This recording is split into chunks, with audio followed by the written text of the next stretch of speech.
Bienvenue en Normandy. Known for its seaside location and beautiful monuments like a certain Mont-Saint-Michel, the region of Normandy is also a gastronomical treasure trove. There are a variety of dishes and specialties in Normandy, all linked to its culture, history, and terroir. And that's exactly what we're going to explore in this episode of French Connections Plus. So join us as we dive in and explore the region of Normandy.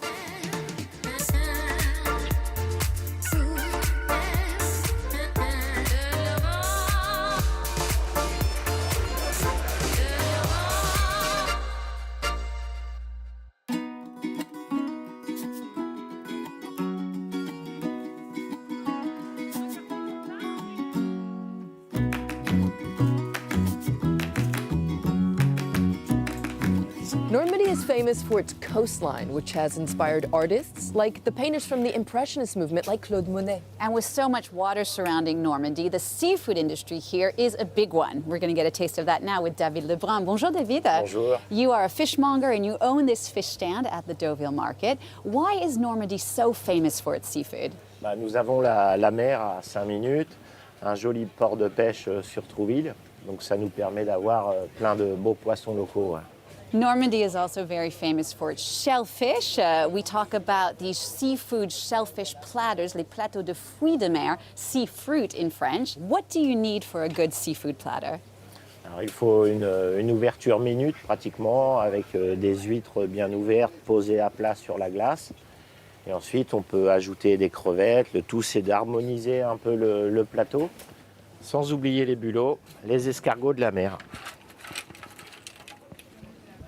And is it true that you should only eat shellfish in months that have an R in the name, September, October, November, December?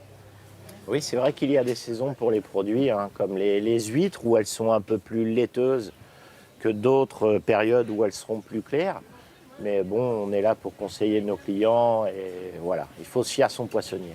It's true, the French love their seafood platters. David Lebrun, thank you so much for sharing your expertise with us. Merci à vous. Normandy is France's leading producer in mussels, les moules, scallops, les coquilles Saint-Jacques, and oysters, les huîtres. Some of them come from beaches not far from here, like Utah Beach, where D-Day took place. The region of Normandy has been the stage of many key chapters of French history. For instance, on June 6, 1944, when the most ambitious and largest military assault in history took place, Operation Overlord, or D-Day. 156,000 American, British, and Canadian troops landed on 5 beaches along the Normandy coast, beginning the liberation of France from Nazi occupation. To this day, traces remain, including a cemetery honoring U.S. soldiers who died fighting. Another relic of Normandy's rich history is the Bayeux Tapestry. This almost 1,000-year-old, 70-meter-long embroidered cloth depicts the events leading up to the Norman conquest of England, culminating in the 1066 Battle of Hastings. History is even contained in the name Normandy, which comes from the conquest of the region by the Vikings, the Northmen, Northmani in Latin, in the 9th century. And history buffs won't want to miss Mont-Saint-Michel. The medieval city on a rock is surrounded by quicksand. It's been said that the incoming tide races in at the speed of a galloping horse. It's bound to take your breath away.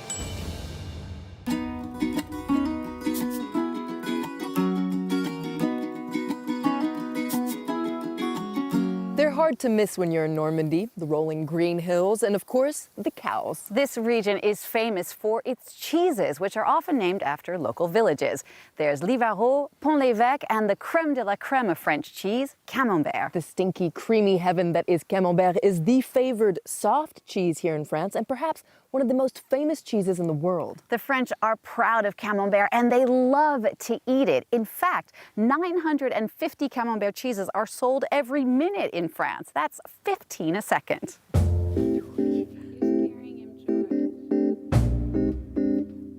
We're here with Antoine Maille. You're the dairy manager at Moulin de Carrel. You make Camembert.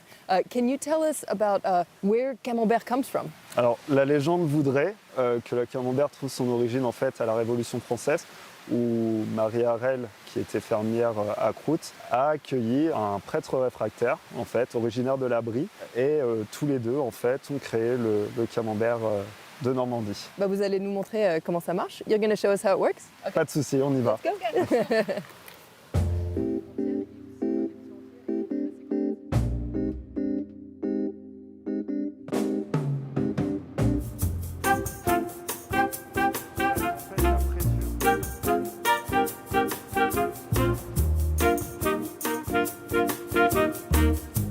Alors ici, nous sommes à l'emprésurage. Donc on va fabriquer le camembert AOP de Normandie Moulin de Carrel. Ce que vous voyez, donc, c'est le lait qui a été réceptionné hier. Ce lait est issu des producteurs qui sont collectés sur un rayon de 20 km autour de la fromagerie. Donc c'est du lait cru. On le traite tel qu'il sort du pied de la vache. Et là, l'étape en fait va consister à réchauffer notre lait à une température de 35 degrés. Et donc il n'y a pas de pasteurisation dans ce... Pas de pasteurisation, que du lait cru. On va y ajouter ensuite de la présure. La présure va permettre au lait de se solidifier. On va y ajouter les ferments d'affinage et les ferments lactiques. Voilà.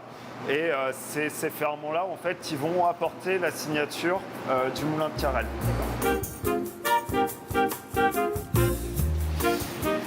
Donc là, on est sur la partie du moulage. Là, on est vraiment sur le geste tel qu'il était à la création du camembert AOP de Normandie. Donc la particularité, c'est que c'est un moulage à la louche, à la main. Le moulage du camembert AOP de Normandie se fait en 5 louches. Chacune d'entre elles espacée d'1 heure. Ce geste-là permet de garder la structure du caillé et derrière d'avoir la texture fondante telle qu'on la connaît pour le camembert AOP Moulin de Carrel.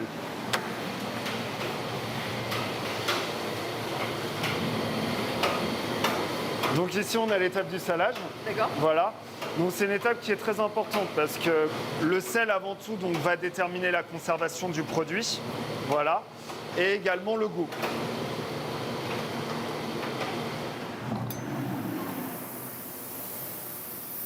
Donc là, nous sommes dans les halloirs. Donc l'idée, ça va être d'assécher la surface du fromage. Voilà. Pour que derrière, au bout du 6e jour, on puisse obtenir l'apparition, en fin de compte, d'un léger voile à la surface du camembert. Donc ce petit voile blanc, en fait, c'est le Penicillium camemberti. Pour savoir si un camembert se développe bien, ça va être l'odeur, ça va être le toucher et forcément, ça va être le visuel. Voilà. So it's a little bit like a nursery, c'est un peu comme une crèche ici pour les fromages. J'aurais pas dit mieux. Le fromager va passer à peu près 4 à 5 fois par jour dans les halloirs pour voir si le produit, si le camembert est dans des conditions optimales pour pouvoir se développer. D'accord. Voilà. Il faut veiller sur eux. Il faut veiller sur eux, voilà, comme des enfants, c'est pareil.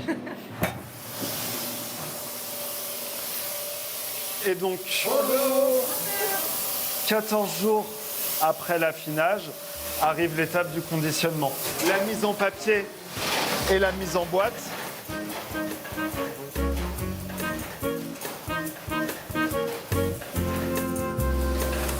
Et à la fin, donc, le camembert de Normandie AOP Moulin de Carrel. Voilà. Antoine, thank you so much for showing us how to make a camembert. Now, there's also a very important step, and that's choosing a camembert. Can you tell us the tips to choosing the perfect camembert? Alors, par rapport à ce qu'on pourrait croire, en fait, sur un camembert, il ne faut pas exercer une pression sur le centre pour le choisir. Moi, je recommande d'appuyer légèrement sur les talons, sentir un peu de résistance quand même, mais pas trop. Et celui-là, il est comment? Il est parfait.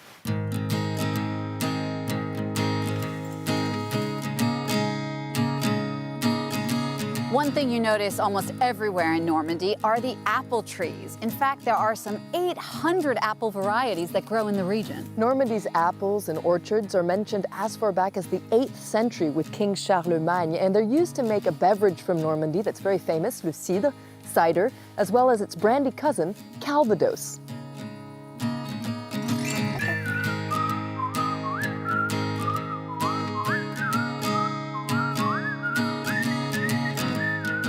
Bonjour. Bonjour. Your family has been making Calvados here for 60 years, but people have been making cider in this farm for 300 years. Just a first question, why do we see so many half-timbered houses like this one around Normandy? Well, this is really the typical architecture of this region, which we call the Pays d'Auge in Normandy. And you know, in this region, we don't have any good stone for constructing houses, and therefore people were making houses with wood timber. So the basement of the houses are made with limestone, which is the only stone we can find here, and then the houses are made of timber. Where does Calvados come from? Before Calvados, people used to make cider for even a longer period.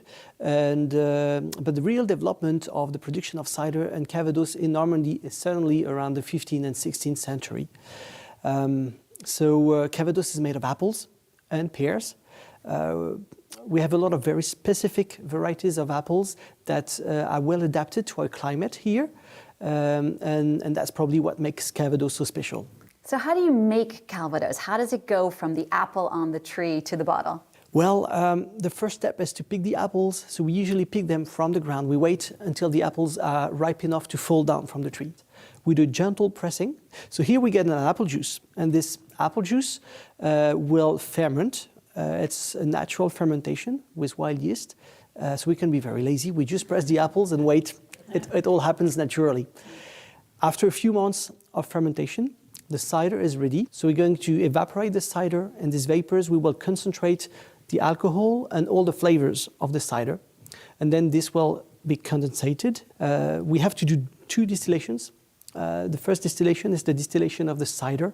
We get Petits Eaux, which is 30% alcohol, and then we get a Calvados at 70% alcohol after this second distillation. Another thing we often hear about is the Trou Normand, the Normandy hole. What is that exactly, and is that still something that people do today? So that's an old tradition. You know, in Normandy, people used to make very big lunch or dinner, and the tradition was to drink a glass of a young Calvados, and we drank that straight, just between the fish course and the meat course. You know, the Calvados is very digestive, so if you drink it straight, it's going to make a hole here, and you're ready for more food.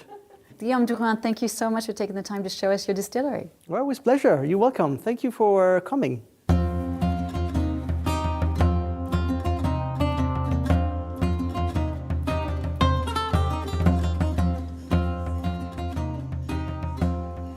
So apples are a key part of gastronomy here in Normandy, and that goes for desserts as well. And we could have taught you how to make an apple pie, but we wanted to teach you something even more traditional from Normandy with Christophe Breton. Thank you so much for being with us. You own a catering company here in Deauville that's been in your family for over 100 years, and you make this traditional dessert that's hard to pronounce. It's called a tergoule. Tergoule, yeah. What is a tergoule? La tergoule, c'est un gâteau de riz avec de la cannelle qui cuit très longtemps au four dans une jatte en terre cuite. Where does the name come from? Le nom vient des histoires. Quand on sortait le gâteau de riz du four, qui était très chaud, on goûtait tout de suite et on se brûlait la goule. La goule, c'est la bouche. La bouche en patois normand. Donc on a appelé ça la tergoule, qu'on se brûle avec le riz chaud. So we're going to try not to burn our mouth today, but can you show us how to make a tergoule? What are the ingredients? On a du lait entier, on a du riz rond, on a du sucre, de la cannelle et une pincée de sel. La première étape, c'est nous allons faire bouillir le riz rond avec de l'eau, juste une ébullition, pour le rincer des impuretés et enlever l'amidon. Maintenant, on va prendre la jatte en terre cuite, on met le riz dedans. Maintenant, il nous faut la cannelle, après le sucre, après le sel, une pincée, et après, nous mélangeons le tout. It already smells delicious. Donc maintenant, on va incorporer le lait, il n'y a plus qu'à mettre au four. Donc on est parti pour 45 minutes à 150 degrés, et ensuite 3 heures à 100 degrés. Ooh. So now we get to taste it. This is the best part. Up. I must admit, I'm French and I'd never heard of the tergoule. Attention, c'est chaud, ne vous brûlez pas la goule. That really is delicious. Christophe, thank you so much for teaching us this recipe. Merci à vous d'être venus.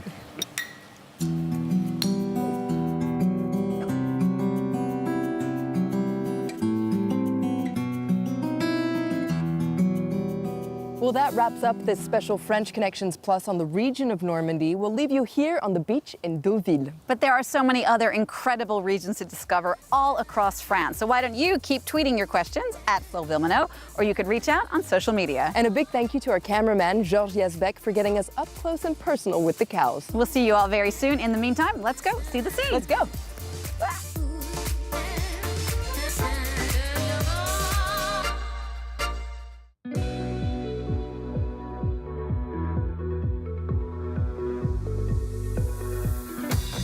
France 24.